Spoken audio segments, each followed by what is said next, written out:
Well, hey, Gundam Maniacs, welcome to another episode of Gundam Explained.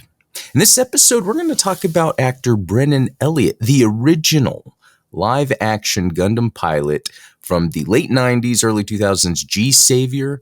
Let's dive in. So who is Brennan Elliot?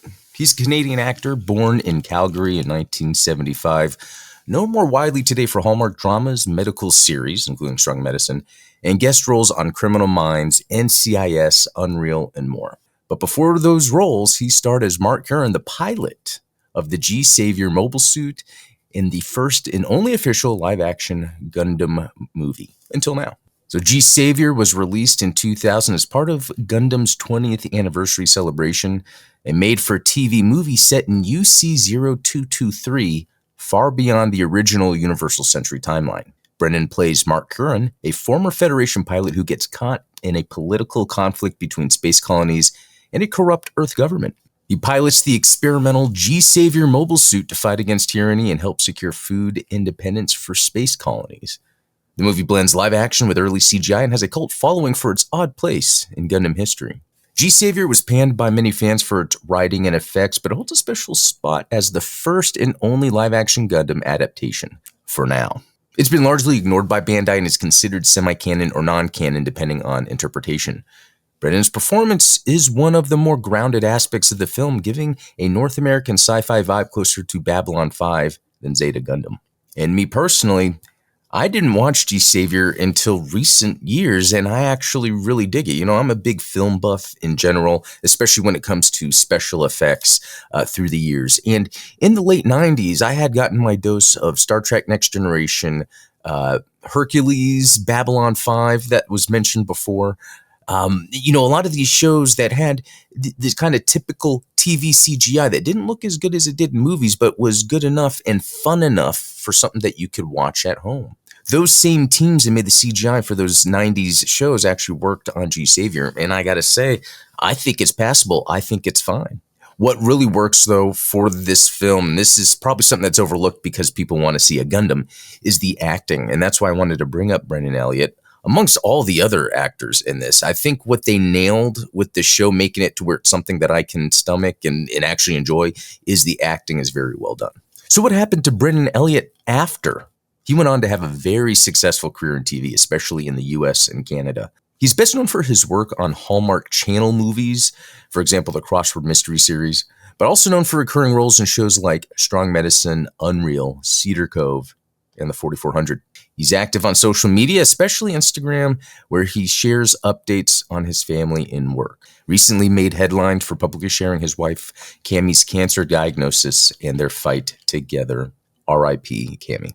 But I want to get into the meat of this and kind of justify, all the positive vibes I'm giving off for G-Saviour, and that's breaking down the moments of acting that Brennan Elliot did for his character Mark Curran within the arc of G-Saviour. The disillusioned soldier. We meet Mark as a retired Federation Forces pilot who now works underwater, literally beneath the political tensions on Earth and in space. He's a man who stepped away from war and bureaucracy, trying to live a quieter, nobler life as an aquaculturalist. Yeah, that's the first time I think I've said that word. So performance note, Brennan Elliot gives us a grounded, understated intro. His weariness feels believable, the kind of tired resolve you see in actors like Harrison Ford or Edward James Olmos. There's a maturity in his eyes that sells the idea of a man who's seen combat and is done with it, a trope that works especially well in Gundam. The reluctant hero pulled back in. So Mark encounters Cynthia Graves, a scientist fleeing from a corrupt faction of the Federation, Congress of Settlement Nations, consent. He's pulled into a political conspiracy and ultimately decides to help her. So performance notes here, Elliot shows subtle shifts here. His expressions harden, posture straightens. He doesn't overplay the shift from peacekeeper to soldier. It's gradual and human.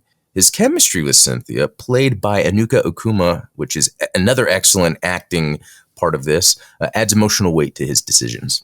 And the return to the cockpit. So in this character moment, Mark reclaims his role as a pilot by stepping into the experimental mobile suit G-Saviour, becoming a symbol of resistance. Performance notes here, it's one of the film's best moments. Brennan sells the anxiety and gravitas of someone returning to war. His cockpit acting is solid. Given the dated CGI and green screen, it could have looked silly, but he plays it seriously. There's visible blend of tension, muscle memory, and fear that elevates the scene beyond the effects. So, character moments when it comes to emotional conflict and romance, which is, center here that kind of helps the character development, but it also is a part of Brennan's future career, especially in the Hallmark films. Mark becomes emotionally attached to Cynthia while questioning his past loyalty to the Federation. Brennan's romantic scenes don't feel forced. He shows restraint and vulnerability, especially in quieter conversations. You get a sense that Mark doesn't want to be a hero. He's pushed into it because it's right. His face and tone shift when challenged by old allies. He carries guilt and honor simultaneously. Now, the climax, the final battle, and personal resolve. In this character moment, piloting the G-Saviour, Mark leads the final assault against consent forces. He's now fully committed to the ideals of freedom and independence for the colonies.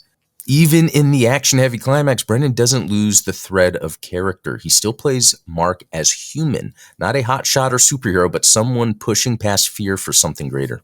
There's a great moment post-battle where Mark stands not in triumph, but in exhausted relief. Brennan sells it with a look, not a speech. In the resolution, the quiet legacy. In this moment after the conflict, Mark isn't showered with glory. He fades back into life with Cynthia symbolizing hope for rebuilding. Brennan doesn't overplay the ending. His calm demeanor and soft expressions feel earned. The final scene leaves you feeling like Mark Curran was a reluctant but noble figure, a true Gundam protagonist. Mark Curran's journey mirrors classic Gundam themes: the soldier who finds purpose beyond war, the individual who stands up against corrupt systems.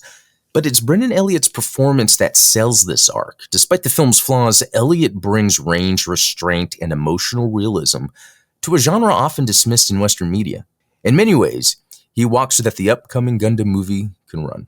All right, and there we have it. A little look at the acting chops of Brennan Elliott in G-Saviour. Again, I think it's just an underappreciated movie in general, something for Gundam that we should just all embrace because it is a lot of fun.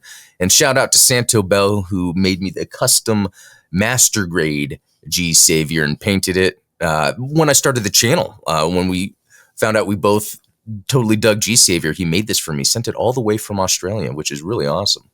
So I'm curious what you all think about the character of Mark Curran and Brennan Elliott.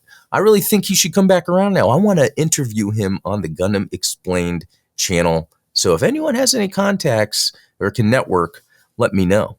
But until then, shout out to the supporters that make this possible. Check the links in the description if supporting is something you're interested in. But also there's a link down there for our Discord. We do have a lot of fun there. And the Gundam Explained website, you can sign up for the newsletter. You can get notified when I have my weekly video email that goes out, as well as the weekly podcast email that goes out. So there's a lot going on there. But anyway, until next time, have a good one.